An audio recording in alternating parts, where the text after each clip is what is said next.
Hi team, welcome back to our channel. If you're new, I'm Sid. And I'm Mackie, and on this channel we're sharing the mountain bike race experience with you. And today we are taking our first look at the new Shimano GRX. Real quick before we dive in, we're really excited to welcome Competitive Cyclist back as a sponsor of this video. All the stuff we're talking about here is available on Competitive Cyclist's website.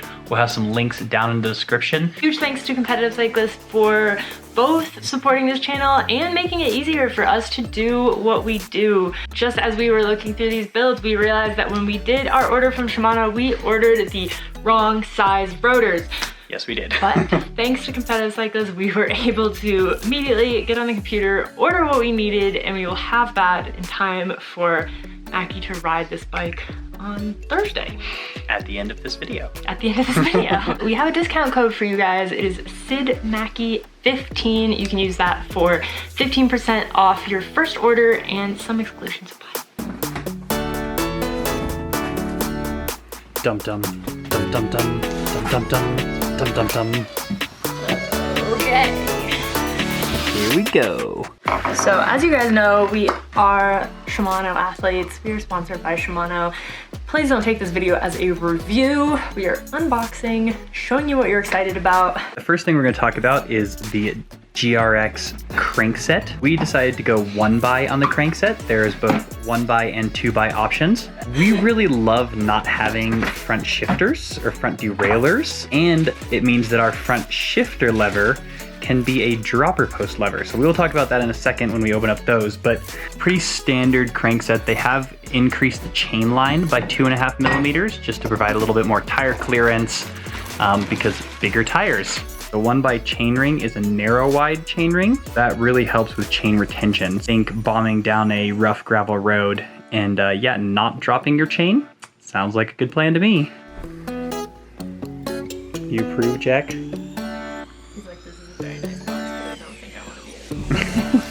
Here's the crank. Let's move on to the rest of the drivetrain. This box might look kind of familiar to anyone who has had an XT or XTR part in the past like 5 years. So it turns out this is actually the Shimano mountain bike. So this is the M8000. So it's an XT 11-speed cassette, the 1142 tooth. What this allows is a much bigger cassette. That's what GRX can do, is have a much bigger cassette than most road group sets can. So by bigger cassette, you mean a wider range of gears. Exactly, and so then you can pair that with a 1x like we're doing and not, you know, be totally sad all the time like you would be with a road cassette. Yeah, not lose that much of your range. I thought we were getting 1146. So I'm like a little concerned about my 40 tooth in the front now that it's realized it's an 11 by 42. You got the power. Whatever, it's okay. The rear derailleur is probably the place that I see like the most mountain bike influence. Yeah. There is this wonderful little thing, which is a clutch. So GRX is clutched rear derailleur, just like Shimano's mountain bike stuff that has been for a couple of years. And once again, this is for being able to ride more aggressive terrain on your gravel bike. We're talking, you know, rough gravel roads, washboard, even some single track, and you're going to be way less likely to drop a chain thanks to the tension of this clutched rear derailleur. It should also make less of a racket too, don't you think? Like, I would think that's something that, like, for me, I find off-putting about riding gravel bikes on like really rough stuff is it just makes so much noise that you're like, I don't think this bike is up for it, when actually like gravel bikes these days are super capable, like they're super strong. It just doesn't seem like it when you're... It doesn't seem like because your chain is slapping and because everything is making so much noise. First thing, flat mount rear brake. These have gotten, from my understanding, slightly more powerful than the road equivalents. You notice that they have finned brake pads as well, which is really nice for cooling down even when you don't have a massive like mountain bike sized rotor.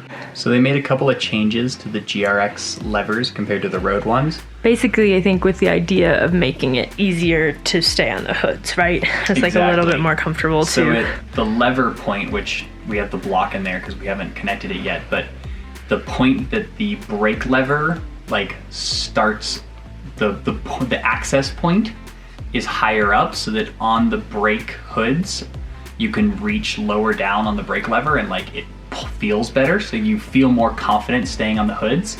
And then they've added some texturing on the actual hood and made the brake lever like it has like a nice, not sticky isn't the right word, but it provides some traction for your fingers so that you don't feel like you're gonna like slip off of them. So it's all of that to be more comfortable staying on the hoods instead of immediately having to go into the drops. What do you think of all these boxes? You gonna jump out of the box? I think that's a bad idea, but I think you should do it. Do it for the camera. Send it, Jack. Send it. Then we have our 160 Mode Rotor, which is what we're gonna put on the front. As we mentioned earlier, we didn't realize that we didn't have the correct adapter to put a 160 on the rear, so we're gonna do a 140 on the rear. And we didn't have that, so we just hopped on Competitive Cyclist and ordered it, and it will be here in 2 days. Super fast, free shipping, which is awesome. These are Shimano's Center Lock Ice Tech rotors. They've got the big cooling fins on there, just to take the heat from where the brake caliper is, or the brake pads are rubbing on it, transfers it here, and then dissipates that heat. So we found these to be really effective at cooling the brakes down really fast, despite the fact that they're fairly small compared to what we're used to running on our mountain bikes. Last but not least, our front brake lever and potential dropper post lever. So that, I believe, is telling you, see there's a little like shadow of the seat. I thought they were like lassoing their saddle first. I was like, I don't know what this means. But it's telling you, you can push the lever that way and it'll make a dropper post go down, which is pretty nifty. Pretty cool. We actually are not gonna set ours up. We do have dropper posts for our gravel bikes.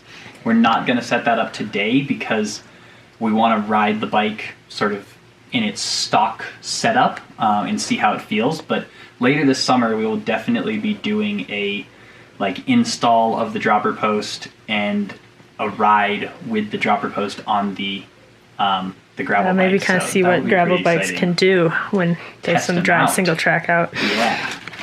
Cool. Well, should we build a bicycle? I think we should build a bicycle. I think it's time. All right, here it is.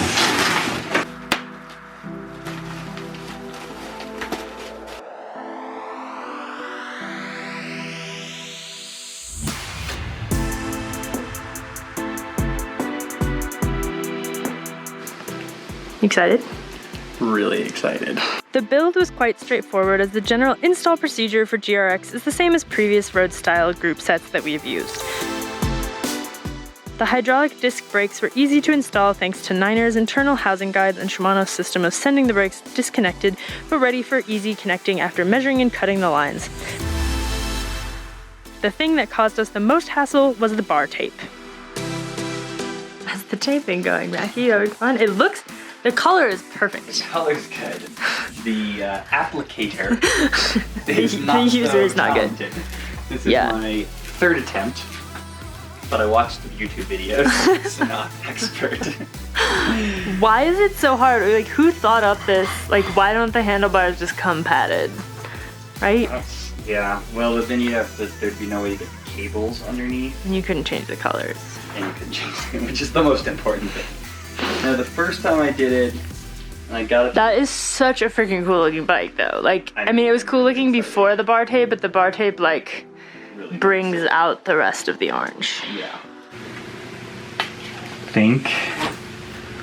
Pull it off this time.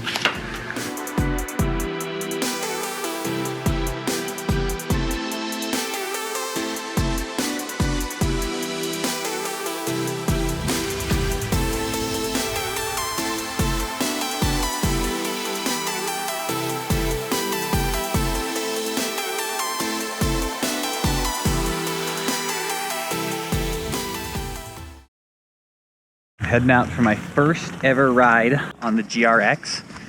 It's a little snowy right here, so I'm going to start on the not super icy spot because I still need to burn in my brakes, and the last thing I want to do is go crash myself 10 feet into the ride because my brakes aren't burned.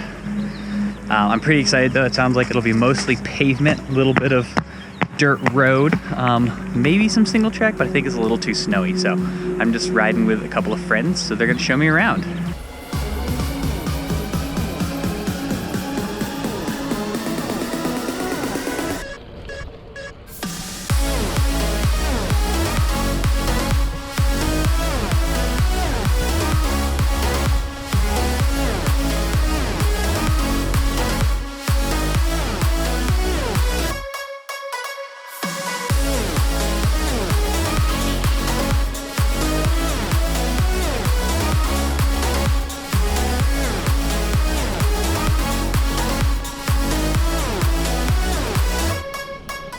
Initial impressions, very positive. Between the narrow wide no drop front chainring and the clutch derailleur, I felt totally confident just bombing through the washboard.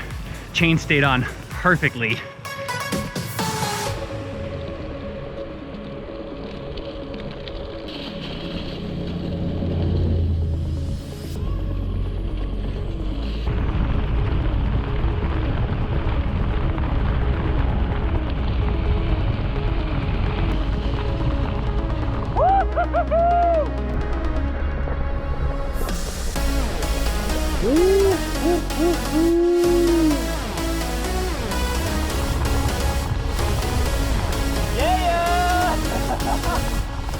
And now that I have the brakes burned in, they're feeling really good.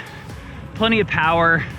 And I do actually notice the difference in the hood position and like the pivot point on the brake lever.